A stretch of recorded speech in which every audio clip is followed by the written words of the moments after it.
Good afternoon, you're watching Prophet Audio. My name is Julien, and in today's episode, I'm going to be showing you guys how to do some sound synthesis using Serum to create different characters, whether it's for short films, animations, or video games. I've basically designed 3 different alien creatures, and I'm going to show you guys how it's done. So these are the different types of monsters, aliens, whatever you want to call it. So the first one sounds like this. It sounds a bit like some sort of cyborg alien creature. Let's take a look at the second one. Here we have this deeper kind of tone. It really has this monster/alien vibe to it, more so than the first one. But the third one, I like it because it has this sort of almost like a different category of alien. It's got that Alien versus Predator kind of sound to it, which I find it really cool. So the first sound, Creature 1 I called it, is divided into 2 sections. So the first sound for the low mid section was made using trilobite waveform. I'm using LFO4 to automate the pitch value of this waveform by just having this kind of slope going up. Another important LFO is LFO5 that I've set on the wavetable position. This one allows the waveform to basically move around. So if we look at the waveform, it's different positions and different instances of the waveform throughout this option that we can really play with. So this LFO is set to 1 bar, so it's doing cycles that are just cycling through the waveform by having a range from start to finish. I've basically put a dimension, so this widens it up, a distortion, some sort of a reverb to give it more room, cut the low end and boosted the high frequencies. And I've also put this comb filter because I knew I was going to make the other high channel, which would basically be playing with the higher frequencies. So I thought may as well cut some of those high ends here so we can have more control over them on the other track. The second track here, this channel is almost like a copy of the first one, but the resonance on the filter is higher. Using this LFO, I'm morphing the frequency value of the filter. So as we move around, you can see that this frequency is almost like a peak, and it's morphing with the movement of this filter being made by this first LFO. So this first LFO is playing with the cutoff.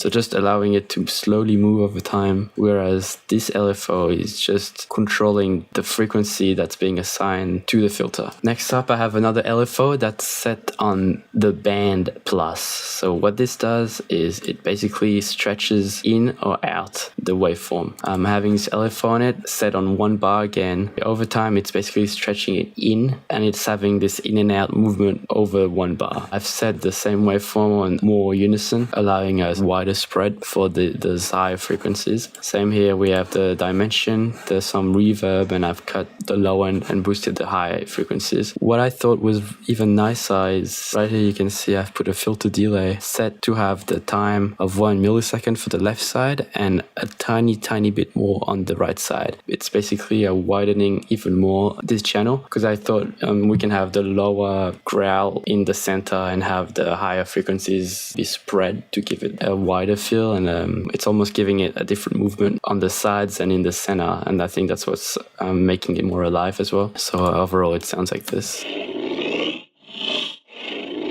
which I think sounds really nice. Creature number 2, here we are again, low and high. On the high, I've used the same filter delay. You guys should definitely try it out. For the low mid part, we are using a gremlin waveform. So what's happening here is that we have different LFOs. LFO4 is again pitching the waveform over time, whereas the first LFO is moving the wavetable position again.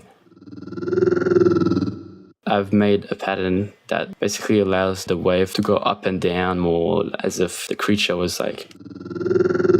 It's like a bird singing. You have different fluctuations within the vocals of the creature, and that's what I was trying to recreate. Here we have some reverb, some EQ cutting off the low frequencies to make things sound a bit nicer and brighter. Now the last step for this sound is the sync window here. As you can see, LFO2 is playing with this parameter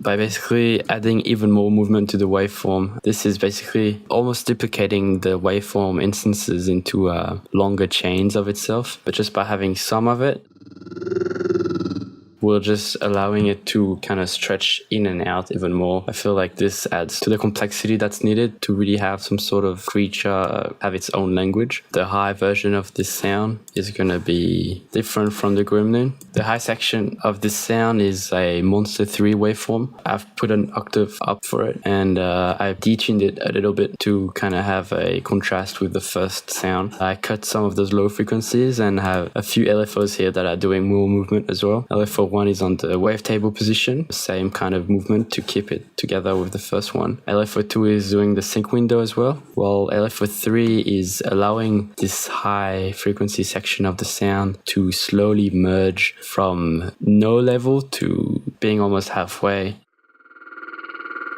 As you can hear, this is allowing the sound to smoothly come in instead of just, being thrown into it. That way it's almost like combining and giving more depth to the sound we're making. Now finally, the last sound is a little bit easier, and I've made this using only one channel. So for this one, I've used a distance bass dropper and a normal saw wave. What's happening here is the pitch value is again being played with this oscillator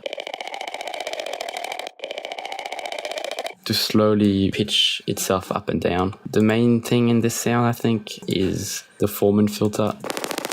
It's literally allowing the sounds to be together and play in unison using this formant.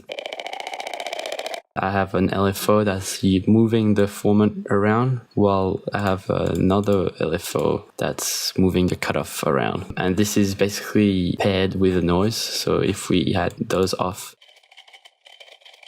we can hear that this paperback noise is doing the same sequence using this filter. So this is how I merge all those three sounds and have them do the same movement within the one bar. FX wise, it's again, I'm widening it. Here I am using this LFO to add more distortion over time. So just like the other sounds, how we added the high sound over time, this one we're adding the distortion over time.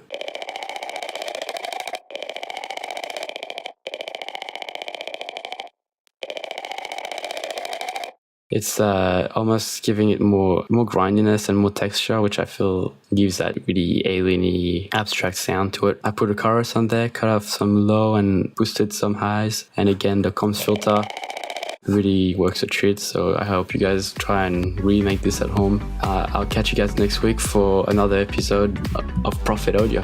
Thank you.